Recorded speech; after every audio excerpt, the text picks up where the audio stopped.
அஸ்ஸலாமு அலைக்கும் வரஹ்மத்துல்லாஹி தஆலா வபரகாத்துஹு. நேர்வழி என்று சொல்வது இறைவனால் எங்களுக்கு கொடுக்கப்பட்டிருக்கும் மாபெரும் கிருபைகளில் ஒன்று என்று கூட சொல்லலாம். ஏனென்று சொன்னால், இன்று நேர்வழி கொடுக்கப்படாத ஏராளமான மனிதர்களை நாம் இன்று பார்க்கிறோம். அத்தகைய மனிதர்களுக்கு மத்தியில் இறைவன் எங்களை நேர்வழி கொடுக்கப்பட்டவர்களாக தேர்ந்தெடுத்திருக்கின்றானே, அதை நினைத்த இறைவனுக்கு நாங்கள் நன்றி செலுத்த கடமைப்பட்டிருக்கின்றோம். அருள் இறை குர்ஆன் வசனத்தின் மூலமாக ஒரு இடத்திலே ரப்பனா லா துஸிஅ குலூபனா பஅத இத் ஹதைதனா நேர் வழிக்கான ஒரு துஆ வருகிறது.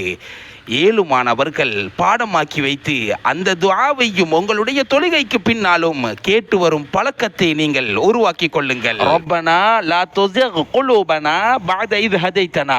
ரப்பனா இறைவா, லா துஸிக் குலூபனா பஅத இத் ஹதைதனா, எங்களுக்கு நீ நேர்வழியை காட்டியதற்கு பின்னால் எங்களுடைய உள்ளங்களிலே இருந்து அந்த நேர்வழியை நீ நீக்கி விடாதே, இல்லாமல் செய்து விடாதே என்ற துஆவை பாடமில்லாதவர்கள் பாடமாக்கி வைத்து தொழுகைக்கு பின்னால் தினம்தோறும் கேட்டு வாருங்கள்.